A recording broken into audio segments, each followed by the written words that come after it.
ሄሎ ተማሪዎች በዛሬ ትምህርታችን ስለ ዩኒፊኬሽን ኦፍ ጀርመኒ እናያለን። ዩኒፊኬሽን ኦፍ ጀርመኒ የጀመረው የመጀመሪያ 1815 ላይ ጀመረ 1871 ላይ ያበቃል ማለት ነው። ስለዚህ በዚህ ዩኒፊኬሽን ኦፍ ጀርመኒ ላይ አንደኛ ዩናይትድ ከመሆኗ በፊት ባክግራውንዷ ምን ይመስላል፣ ሁለተኛ ኮዞቹ ምንድናቸው፣ ፎር ዩኒፊኬሽን ኦፍ ጀርመኒ ኮዞች ምንድናቸው የሚለውን ነገር እናያለን።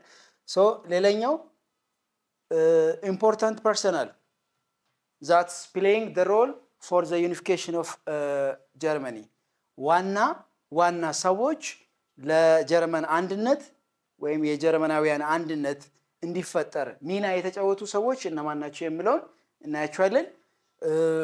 ዩኒፊኬሽኑ የጀርመን ዩኒፊኬሽን እንዲካሄድ የተለያዩ ጦርነቶች ተካሂደዋል። እነዚህ ጦርነቶች ምንድናቸው፣ ሜጀር ዋርስ የሚለውን እናያለን። ኢምፓክቱ ደግሞ ምንድነው፣ ዓለም ላይ አውሮፓ ላይ የጀርመን ዩኒፊኬሽን ኢምፓክቱ ምን ይመስላል የሚለውን እናያለን።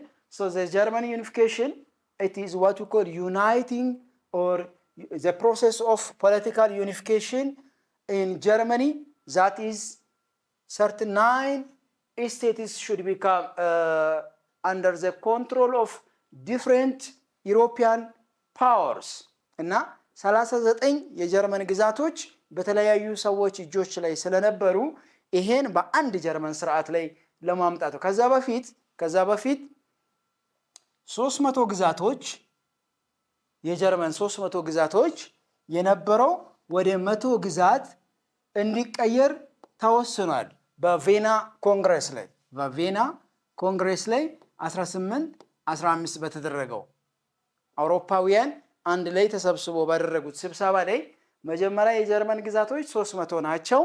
ከዛ ሚኒማይዝ ተደርጎ ወደ 100 ስቴቶች እንዲቀየሩ ተደርጓል።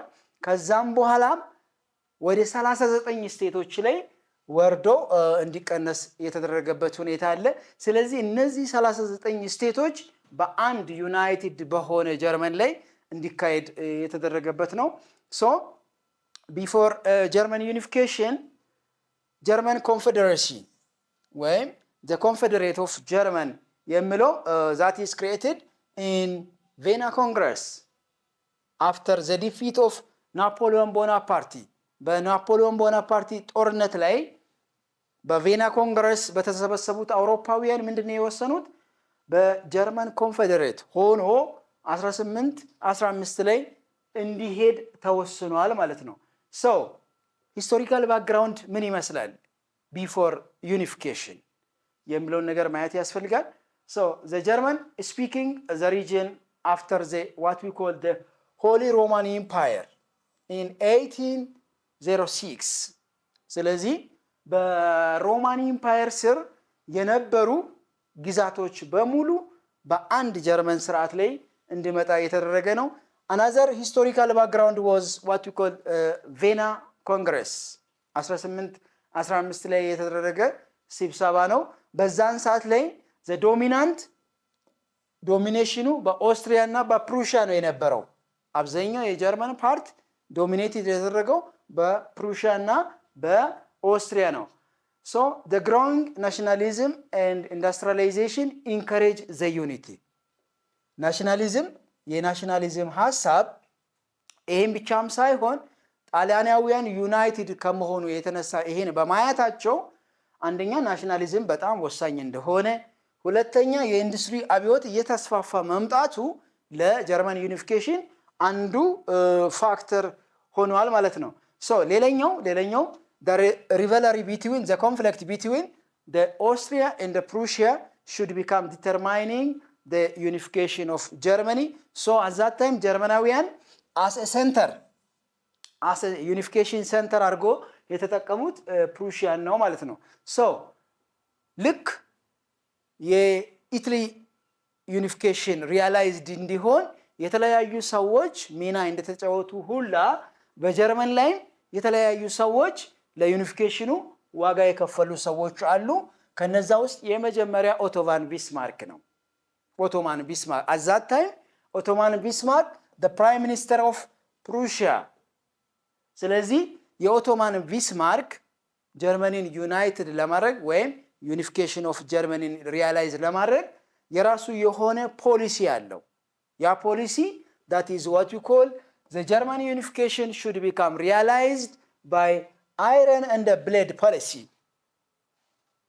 አንደኛ አይረን ምንለው በዲፕሎማሲ ስርዓት ካልተቻለም ደም በማፍሰስ በጦርነት የጀርመን ዩኒፊኬሽን ሪያላይዝድ ይሆናል የሚል እሳቤ አለው the second person that is what you call King William the First or William the First እንላለን so he was the king of Prussia at that time Otto von Bismarck should become the prime minister but the William the First should become the king of Prussia he became the first emperor or Kaiser of that united German and another person that is what you call von Moltke the military strategist ይሄ ሚሊታንት ነው the third personality militant ነው who led the Prussian army to the victory ከኦስትሪያ ጋር በነበረው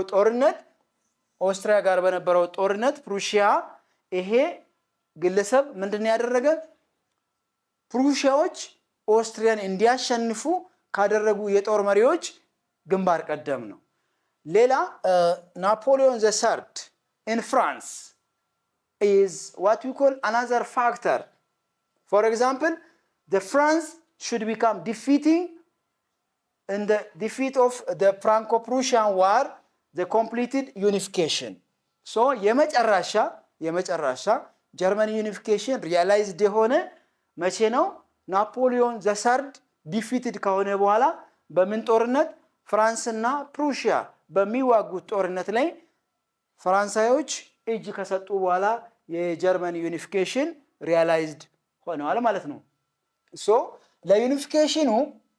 ለጀርመን ዩኒፊኬሽን ስቴጆች አሉ የተለያዩ ስቴጆች አሉ የመጀመሪያ ስቴጅ ወይም የመጀመሪያ ጦርነት ዳኒሽ ዋር እንላለን ዳኒሽ ዋር so this Danish war took place in 1864 የመጀመሪያ ጦርነት ወይም የጀርመን ዩኒፊኬሽን ሪያላይዝ ለማድረግ የጀመሩት at the beginning ኦቶማን ቢስማርክ ሁለት አይዲዮሎጂ አለው አንደኛ አይረን እንደ ብለድ የሚል ነው አይረን የምንለው በዲፕሎማሲ ነው ካልተቻለም በብለድ ወይም በጦርነት በዋር ሪያላይዝ እናደርጋለን የሚል ነው ከዚህ የመጀመሪያ ጦርነት ዳኒሽ ዋር ነው ዳኒሽ ዋር ምንለው the war between Denmark with what we call Prussia or with Germany so under this war the Prussia and Austria defeated Denmark Prussia እና Austria allied በመሆን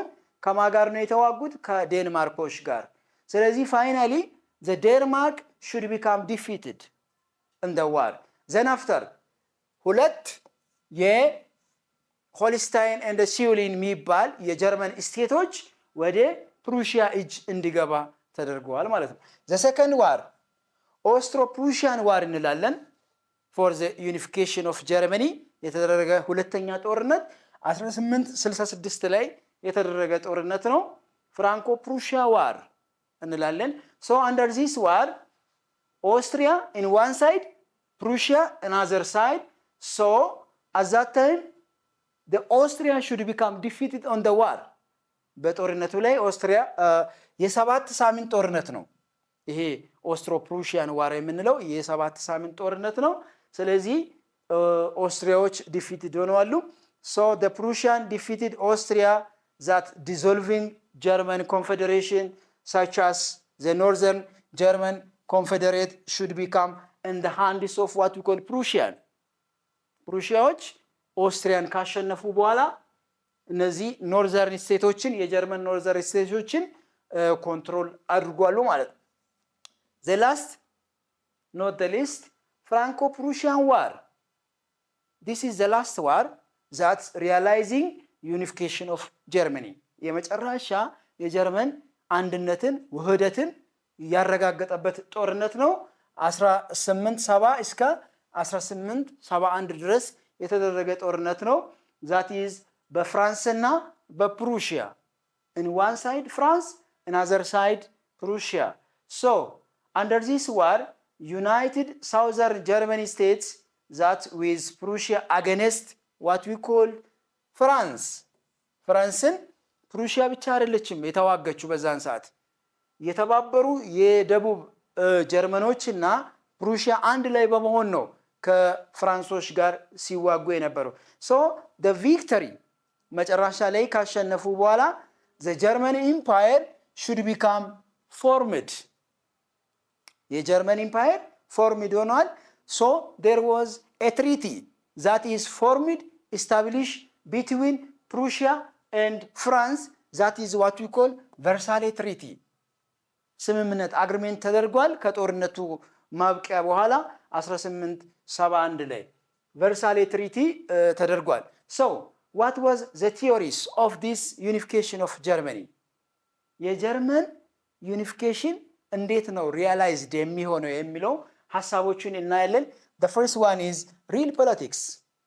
ኦቶ ቫን ቢስማርክ ያመጣው ሪል ፖለቲክስ ነው። another one is the idea of nationalism through militarism. አንደኛ ዲፕሎማሲን መጠቀም ነው፣ ካልተቻለ ሚሊታሪዝምን መጠቀም ነው። and another one is economic integration among different German states such as union. the name of this union that is what we call Zollverein ይባላል ወይም ካስተም ዩኒየን በማለት ይታወቃል። ኢኮኖሚክ ኢንተግሬሽን አንዱ አስተዋጽኦ አለው ማለት ነው። የመጀመሪያ ሪል ፖለቲክስ ነው፣ ሁለተኛ ሚሊታሪዝም ነው፣ ሶስተኛ ኢኮኖሚክ ኢንተግሬሽን በዞልቬሪያን ወይም ካስተም ዩኒየን ላይ የተደረጉ ናቸው ማለት ነው። so what was the impact, the result of German unification? ሪዛልቱ ምን ይመስላል ውጤቱ? አንደኛ the creation of a strong industrialized Germany. The establishment of a strong industrialized Germany under what? German Empire in 1871. በ1871 ላይ ጠንካራ የሆነ የጀርመን ሀገር ጠንካራ የሆነ በኢንዱስትሪ የበለጸገች ሀገር እንድትመሰረት አድርጓል። ሁለተኛ shift of balance power in Europe towards German. ቀድሞ ከነበረው አስተሳሰብ አውሮፓውያን ለጀርመን የነበረው አስተሳሰብ shift እንዲያደርግ ሐሳባቸውን እንዲቀይሩ አድርጓል። ሌላኛው the Austria excluded from the affair of Germany. ከጀርመን ጉዳይ ከማንኛውም ጀርመንን ከሚመለከት ጉዳይ ኦስትሪያዎች እጃቸውን እንዲያወጡ አድርጓል። ጀርመን ዩኒፊኬሽን። another one France humiliated, that means the loss of Alsace and Lorraine. ሁለቱ የጀርመን ስቴቶች አልሰስ እና ሎሪን የምንለው ከፍራንስ እጅ ወጥተው ወደ ጀርመናውያን እንዲገቡ አድርጓል። another one the rise of militarism in Germany and nationalism. እነዚህ በሙሉ ምንድነው ኮንትሪቢዩሽን ነው ማለት ነው። ሶ ሪዛልቶች ናቸው። የጀርመን ዩኒፊኬሽን ሪዛልቶች ይሄን ይመስላል። ሶ በዛሬ ትምህርታችን የተማርነው ጀርመን ዩኒፊኬሽን ምንድነው፣ ሐሳቡ ምንድነው፣ ስለዚህ እነማን ናቸው የጀርመን ዩኒፊኬሽን ሪያላይዝድ እንዲሆን ከፍተኛ ሚና የተጫወቱ፣ ከነዛ ውስጥ የመጀመሪያ ኦቶማን ቢስማርክ ነው። የኦቶማን ቢስማርክ አይዲያው ምንድነው? የጀርመን ዩኒፊኬሽን ከተቻለ አንደኛ በዲፕሎማሲ ካልተቻለ በጦርነት ይሆናል። አይረን እንደ ብሌድ የሚል እንትን አለው። ሌላ it transforming Germany into the major European power. ጀርመን ዩናይትድ ካሆነች በኋላ በአውሮፓውያን ከፍተኛ የሆነ ኢሳቤና ግምት ጥሩ ቦታ እንዲሰጣቸው አድርጓቸዋል። ሌላ ናሽናሊዝም ሐሳብ በፖለቲካ በጀርመን ላይ ጀርመናውያን በጣም ከፍተኛ የሆነ ኮንፍሊክት ራሱ እንዲኖር አድርጓል። ዓለም ላይ የተለያዩ ኮንፍሊክቶች ለምሳሌ the first world war ከዚህ ከጀርመን ዩኒፊኬሽን በኋላ ነው ሃፔን ያደረገው ማለት ነው። ስለዚህ ኔጌቲቭም ፖዚቲቭም ኢምፓክቶች አሉ፣ ነገር ግን ፖዚቲቭ ኢምፓክት ይበዛል ማለት ነው። ሶ በዛሬ ትምህርታችን በጀርመን ዩኒፊኬሽን ምን ይመስላል፣ ፋክተሩ ምንድነው፣ ቻሌንጆቹ ምንድናቸው፣ የጀርመን ዩኒፊኬሽን ሪያላይዝድ የሆኑ የተደረጉ ጦርነቶች እነማን ናቸው የሚለውን ነገር ፋይናሊ ዓለም ወይም አውሮፓ ለጀርመናውያን የነበረው አስተሳሰብ ምን ይመስላል የሚለውን ነገር በደንብ አድርገን አይተናል። ስላዳመጣችሁኝ እጅግ አድርጌ አመሰግናለሁ። ቴንክ ዩ ቬሪ ማች